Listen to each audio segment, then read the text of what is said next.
कैसे हैं आप सभी? ठीक है ना? क्या आपको वो मेरे 3 रूल बिल्कुल अच्छे से समझ में आए? क्या आपने उनको घर पर पढ़ा? क्या आपने उसकी प्रैक्टिस की? इन सारे सवालों के जवाब आपको खुद को देने होंगे। चलिए, मैं अपना रूल नंबर 4 आज मैं स्टार्ट कर रहा हूं और रूल नंबर 4 है, और इसी रूल के साथ मैं अपना बैंक रिकॉन्सिलाइजेशन स्टेटमेंट का पूरा चैप्टर कंप्लीट कर चुका हूं। हमें सिर्फ उसके लिए प्रैक्टिस करना होगी, जहां मैं इन 4 रूल्स को देखकर अपने क्वेश्चंस की प्रैक्टिस करूंगा और बैंक रिकॉन्सिलाइजेशन स्टेट में मैं एक परफेक्शन लाने की कोशिश करूंगा।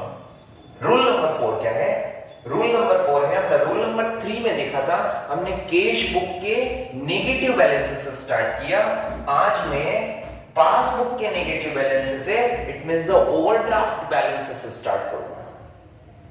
क्लियर है? यानी पासबुक के डेबिट बैलेंसेस से स्टार्ट करने वाला हूं और रिक्वायरमेंट में मुझे as per the cash book के बैलेंस को लेकर आना है। यानी मेरा सारा फोकस, मेरा सारा टारगेट कैश बुक होगा। यानी मुझे पासबुक से स्टार्ट करना है क्वेश्चन को और कैश बुक मेरा टारगेट होगा। जो भी चेंजेस कैश बुक में होंगे उसके अकॉर्डिंग मुझे पासबुक में भी क्या करने होंगे? चेंजेस करने होंगे। चलिए, मैं रूल एक्सप्लेन करता हूं। रूल नंबर 4 क्या कहता है? Transaction number 1। एक अच्छी बात बताऊं आपको मैं आज, सबसे अच्छी बात है कि मैंने देखा कि रूल नंबर जो 3 था वो रूल नंबर 1 के सिमिलर था। यस बेटा, अब ये रूल नंबर 4 जो है वो रूल नंबर 2 के सिमिलर होगा।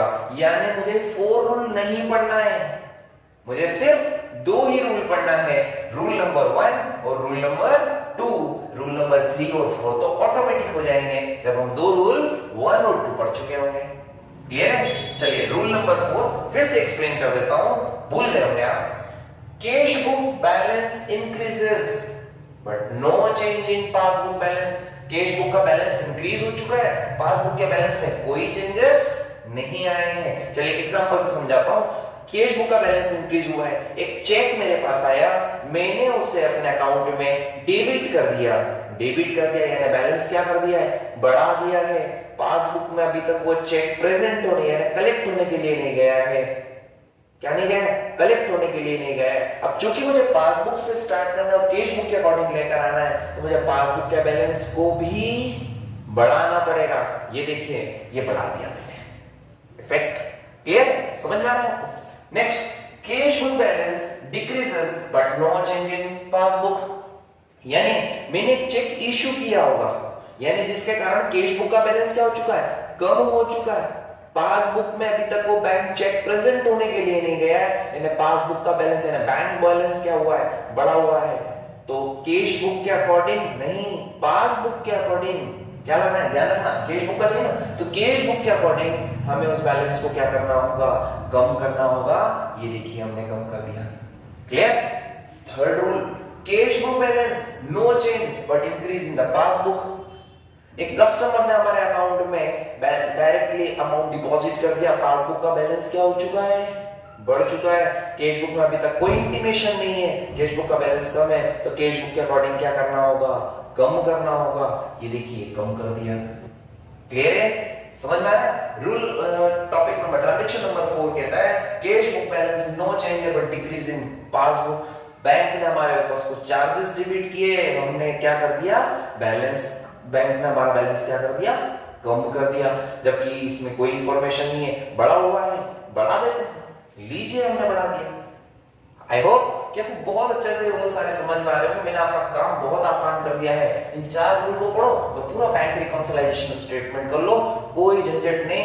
कोई हमें ये याद करने की जरूरत नहीं है कि हमें क्या क्या ऐड करना है, क्या क्या लेस करना है। कोई लिस्ट बनाने की जरूरत नहीं है कि हमें ये ऐड कर लें, ये लेस कर लें। पेज भर दिए, रट रट के पागल हो चुके हम कि हम ये ऐड कर लें, ये लेस कर लें। एग्जाम में बैठते हैं, समझ में नहीं आता क्या ऐड करना। जो लेस करना था वो ऐड कर दिया, जो ऐड करना था वो क्या कर दिया? लेस कर दिया। बहुत ही सिंपल से 4 रूल है, और मैंने तो आपको पहले ही दिया, रूल तो 4 करने ही नहीं है, हमें तो सिर्फ 2 ही रूल याद करने हैं, रूल नंबर 1 और रूल नंबर 2। क्लियर हो गया? यानी इस रूल को थोड़ा सा और शॉर्ट ट्रिक में अगर मैं समझाऊं, उसका शॉर्टकट कर देते हैं इसका। तो मैंने देखा कि अगर कैश बुक के बैलेंस में इंपैक्ट हुए हैं, पासबुक के बैलेंस में इंपैक्ट नहीं हुए हैं, तो हमें सिमिलर इफेक्ट देने हैं। ये देखो, सिमिलर इफेक्ट देने हैं। प्लस अगर इंक्रीज हुआ है तो ये भी इंक्रीज करना है, डिक्रीज हुआ है तो ये भी डिक्रीज करना है। क्लियर? सेकंड, अगर थोड़ा सा और शॉर्टकट में जाते हैं तो मैंने देखा कि कैश बुक में कोई चेंजेस नहीं आया है, बट इफेक्ट किसमें हुए हैं, यानी चेंजेस किसमें हुए हैं, पासबुक में हुए हैं, तो हमें रिवर्स इफेक्ट देने हैं। क्या देने? रिवर्स इफेक्ट देने हैं। देखिए पासबुक इंक्रीज हुई, मैंने कैश बुक को डिक्रीज कर दिया, कैश पासबुक डिक्रीज हुई, कैश बुक को क्या कर दिया, इंक्रीज कर दिया। ये हो गया हमारा शॉर्टकट रूल। हमें शॉर्टकट बाद में अपनाना है बेटा, पहले बहुत अच्छे से लॉन्ग वे में करना है। अच्छे से कर लेंगे शॉर्टकट इजीली हमें समझ में आ जाएगा। पहले से अगर हम छोटा रास्ता ढूंढने की कोशिश करेंगे तो हम कहीं ना कहीं बीच में उलझ ही जाएंगे। हमें उलझना नहीं है, 100% पहले अच्छे से कर लें, फिर शॉर्टकट अपना एग्जाम में ये शॉर्टकट्स काम आते हैं जो हमें याद रह जाते हैं। अगर हम इन्हें करके रहे बड़ा आसान होगा। चलिए क्वेश्चन देखते हैं, ज्यादा टाइम वेस्ट न करते हुए। रूल नंबर 4 के अकॉर्डिंग हमारा क्वेश्चन क्या है? From the following particulars of the Asha and Company, prepare the bank reconciliation statement on December 31st of 2014. Overdraft balance as per the passbook 20,000. Low sir, ये मेरे passbook का balance, ये मेरे cash book का balance. Passbook का balance overdraft है 20,000, ये start कर दिया है। इंटरेस्ट ऑन ओवरड्राफ्ट, बैंक में अगर हमने पैसा ज्यादा निकाल लिया है तो ऑब्वियसली कि बैंक हमारे ऊपर कुछ इंटरेस्ट चार्ज करेगी। बैंक में हमारे ऊपर 2,000 रुपीस का इंटरेस्ट क्या किया है, चार्ज किया है। तो बैंक अगर हमारे 2,000 का इंटरेस्ट अगर चार्ज कर, चलिए रूल नंबर हम 4 के अकॉर्डिंग क्वेश्चन स्टार्ट करते हैं। और क्वेश्चन है हमारा, from the following particulars of Asha and Company, prepare the bank reconciliation statement on December 31st of 2014. Overdraft balance as per the passbook. Passbook का ओवरड्राफ्ट बैलेंस है, it means the passbook का negative balance है और कितना है 20,000। Interest on overdraft 2,000। Bank में हमारा अगर ओवरड्राफ्ट का बैलेंस है ऑब्वियसली बैंक हमारे ऊपर इंटरेस्ट चार्ज करेगी 2,000 रुपए का। बैंक ने हमारे ऊपर इंटरेस्ट चार्ज किया है 2,000 रुपए। तो हम इसे क्या इफेक्ट देंगे? तो पासबुक का बैलेंस कम हो चुका है क्योंकि 2,000 रुपए बैंक ने हमारे अकाउंट में डेबिट कर दिए। कैश बुक का बैलेंस अभी भी बढ़ा हुआ है, तो कैश बुक के अकॉर्डिंग पासबुक को भी बढ़ाना पड़ेगा 2,000 रुपए। चलिए ये 2,000 रुपए देखो मैंने आपको ये ऐड कर रखे हैं। क्लियर? ये 20,000 का नेगेटिव बैलेंस है। चलिए स्टार्ट करते हैं next transaction. Insurance premium paid by bank 200। Bank ने हमारे स्टैंडिंग चार्जेस पर हमारे बिहाफ पर बैंक ने हमारे इंश्योरेंस प्रीमियम हमारे अकाउंट से डेबिट कर दी है। तो बैंक ने हमारा बैलेंस कम कर दिया है। पासबुक का बैलेंस अभी भी बढ़ा हुआ है क्योंकि इंफॉर्मेशन नहीं है हमारे पास अभी तक, जब तक हम पासबुक में एंट्री नहीं करा लेते। तो पास कैश बुक का बैलेंस बढ़ा हुआ है, पासबुक का बैलेंस कम है, तो कैश बुक के अकॉर्डिंग पासबुक का बैलेंस भी बढ़ाना पड़ेगा। 200 रुपए हमने ऐड कर देना है। ये 200 रुपए मैंने ऐड कर दिए इंश्योरेंस प्रीमियम के नाम से। Third, check issued but not presented for payment. हमने एक चेक इशू किया यानी कैश बुक का बैलेंस कम कर दिया है, पासबुक का बैलेंस अभी भी क्या है, बढ़ा हुआ है। तो कैश बुक के अकॉर्डिंग पासबुक के बैलेंस को भी कम करना पड़ेगा। How many amount? 6,500 रुपीस से। ये 6,500 रुपीस से मैंने इसे क्या कर दिया, कम कर दिया। क्लियर हो गया? Next, check deposited but not clear. एक चेक मैंने डिपॉजिट किया है बैंक में कि बैंक में अकाउंट में इसे डिपॉजिट कर देना। बैंक हमने अपना कैश बुक बैलेंस का कर लिया है, बढ़ा लिया है, जबकि पासबुक में अभी तक इसकी कोई इंफॉर्मेशन नहीं है। इट मींस चेक कलेक्ट होने ही नहीं गया है।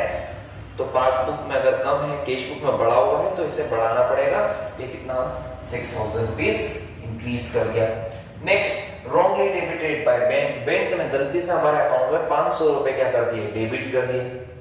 जब हमने पासबुक में एंट्री पता करी तो पता चला कि बैंक ने 500 रुपए हमने क्या कर दिए, डेबिट कर दिए। हमने बैंक को कॉल किया, बैंक क्या कर रही है, हमारे अकाउंट में डेबिट क्यों कर दिए?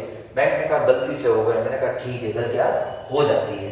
Wrongly debited by bank 500 rupees. Bank ने हमारे अकाउंट में कम कर दिए, पासबुक का बैलेंस बढ़ा हुआ है, तो पासबुक के अकॉर्डिंग क्या करना पड़ेगा, बढ़ाना पड़ेगा।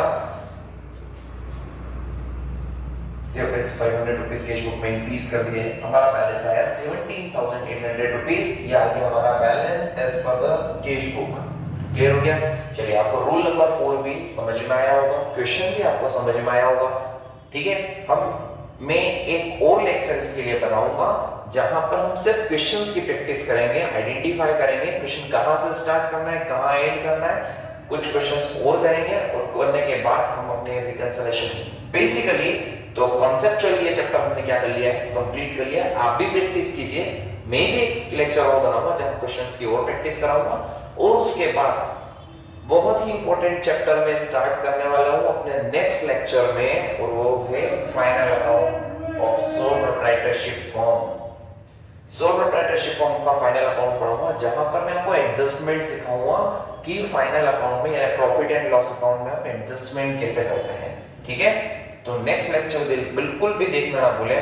नेक्स्ट लेक्चर के साथ फाइनल अकाउंट के साथ आने वाले हैं। हमारा बीआरएस का चैप्टर अब क्या हो चुका है, कंप्लीट हो चुका है। क्लियर?